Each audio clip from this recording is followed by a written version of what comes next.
You bet. Secretary of State John Kerry on Capitol Hill today to help sell Congress on the Iranian nuclear deal, and at times sounding pretty exasperated. Take a listen.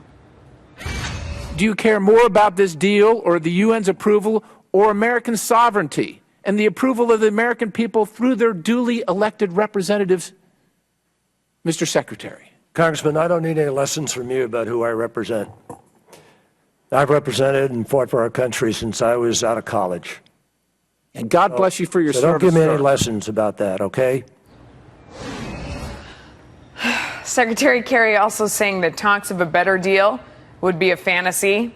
Yeah, for a lot of reasons. Here to weigh in on this, retired Navy Captain Chuck Nash, a Fox News military analyst, Christian Whiton, principal at DC International Advisory, and Matt Welch, Reason Magazine editor-in-chief. Captain Nash, let me start with you. Talks of a better deal are a fantasy. Why do you think that is?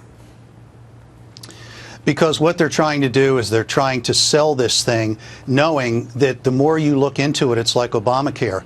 And that is, the worse it gets, the more you understand the deal. You take that and you layer on top of it legislative malpractice with the Corker bill, which stands the Constitution on its head, and you have a real disaster that has put the sovereignty of the United States under that of the United Nations. There's no way to sell that without just resorting to bombast. Christian, I mean, the more details that come out, the worse it sounds. One is about this side deal that was struck in addition to the original treaty, which talks about, trying to let the International Atomic Energy Agency in to get a baseline maybe on where they are in their development, so we would have something to compare it to, since we have no real information. The other is the fact that the Iranians, if we do get suspicious, get to collect their own samples to submit for testing. I mean, it gets more outrageous the more you read it.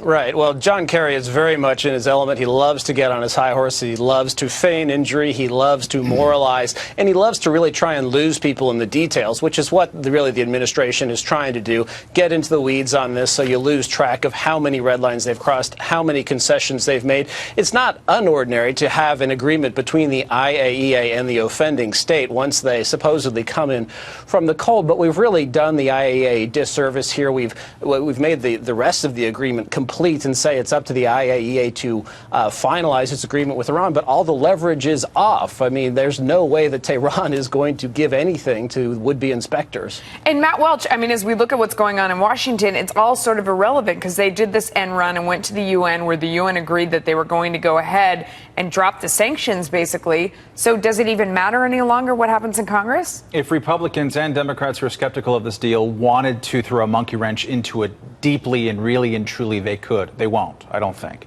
I think they lack the self-courage to try to make that happen because they don't want to be portrayed as being in the way of a president exercising his prerogative on foreign policy. So I think you're going to see a lot of people using this to make politics out of, as they have the last couple of days, but I don't think that you're going to see Congress really getting in the way of it. And Captain Nash, what I worry about is that we've armed the Iranians with a loaded wallet. I mean, while we've kind of walked away, who knows what's going to happen with the nuclear program, but in the meantime, they get all of this money that was frozen, they get industry, they get commerce, they get the trade, and it makes them more powerful as the state sponsor of terror with all kinds of cash. Am I wrong?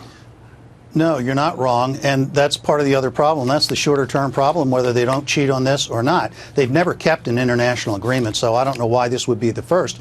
But $150 billion in their economy, scale that to the U.S., you're talking several $1 trillion. They can do a lot of damage. They are still, today, as they were yesterday, the largest state sponsor of terrorism. They've been active in the region, and they've been active throughout the world through the Quds Force. So none of that is going to change. We've just flushed them up with money. Yeah, absolutely. All right, gentlemen, thanks to all three of you. Ashley.